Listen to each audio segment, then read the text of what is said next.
Հարգելի գործընկերներ, այս թվարկումը դեռ կարելի է երկար շարունակել, բայց ասվածը բավարար է ի ցույց դնելու համար, որ ոչ թե թալանվածը վերադարձված եւ բաշխված է ժողովրդին, այլ թալանվածը վերադարձնելու եւ ժողովրդին վերադարձնելու համակարգ է ստեղծված։ Եվ այո, մոտավորապես 2 տրիլիոն դրամ արդեն իսկ վերադարձված եւ բաշխված է ժողովրդին եւ կամ ներդրված է Հայաստանի ռազմավարական զարգացման մեջ։ Հարգելի ներկաներ, սիրելի ժողովուրդ, հատուկ ուզում եմ ընդգծել, որ վերը բերված բյուջետային հաշվարկների մեջ որևէ կերպ արտահայտված չեն անշարժ գույքի հարկի հաշվարկները։ Սա հատուկ եմ ընդգծում, որովհետև անշարժ գույքի հարկի բարեփոխումների այն ժամանակացույցը, որն ընդունել ենք, ոմանք փորձ են անում շահարկել իբրև պետական բյուջե լցնելու միջոց։ Բայց այս մեղադրանքը եթե սխալ է, միայն մասամբ, որովհետև այո, հարկը բյուջե լցնելու միջոց է, բայց անշարժ գույքի հարկը համայնքային բյուջե լցնելու եւ ոչ թե պետական բյուջե։ Կրկնում եմ, անշարժ գույքի հարկից ոչ մի լումա չի մտնում պետական բյուջե, այլ բացառապես համայնքային բյուջեներ եւ պետք է հպարտությամբ ընդգծեմ, որ 2024 թվականին 2017 թվականի համեմատ Հայաստանի Հանրապետության համայնքների բյուջեները եռապատկվել են։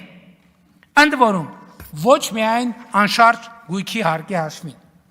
Օրինակ, տեղական վճարների տողով համայնքների բյուջեները աճել են շուրջ 276%-ով, 10 միլիարդ դրամով կամ, այլ եկամուտներ տողով շուրջ 344%-ով կամ 8 միլիարդ 386 միլիոն դրամով։ Համայնքների բյուջեների էական աճ արձանագրվել է բոլոր տողերով։ Իսկ ինչ է տեղի ունեցել անշարժ գույքի հարկի հետ։ Այո, ավելի քան կրկնապատկվել են անշարժ գույքի հարկից եկամուտները մտնելով համայնքային բյուջեներ։ Վերադառնալով անշարժ գույքի այդքան քննարկված եւ քննադատված հարկի նոր դրույքաչափերին, պիտի ընդգծեմ, որ իրականացված փոփոխությունները հիմնականում ծանրացել են 100 միլիոն դրամ եւ ավելի արժեք ունեցող, այսինքն միջինից էականորեն բարձր գին ունեցող գույքերի վրա։ Խնդրում եմ Այն ինչ որ հիմա կասեմ հատուկ ուշադրություն դարձրեք։ Մեր երկրում 100 միլիոն դրամ եւ ավելի արժեք ունեցող գույքերը ընդհանուր գույքերի մեջ, բոլոր գույքերի մեջ 100 միլիոն եւ ավելի դրամ արժեք ունեցող 0.62%-ն են։ Պատկերացրեք, մեր երկրում եղած գույքերի 0.62%-ն է, որոնց արժեքը 100 միլիոն դրամ եւ ավելի է։ Բայց այդ 0.62%-ը մեր կատարած բարեփոխումների արդյունքում վճարում է անշարժ գույքի հարկի 42.7%-ը։ 0.62%-ը վճարում է 42.7%-ը։ Հիմա աղմուկը իմացաք որտեղից է։ Ուշադրություն դարձրեք, հանրապետության անշարժ գույքերի 0.62%-ը վճարում է անշարժ գույքի հարկի 42.7%-ը։ Ասել է, թե անշարժ գույքի հարկի համակարգի մեր իրականացրած բարեփոխումները առնվազն մի էական մասով նույնպես տեղավորվում են թալանածը վերադարձնելու տրամաբանության մեջ, որովհետև հարկերի ծանրակշիռ մասը վճարում են հարուստները, այդ թվում ապօրինի կերպով հարուստ դարձածները։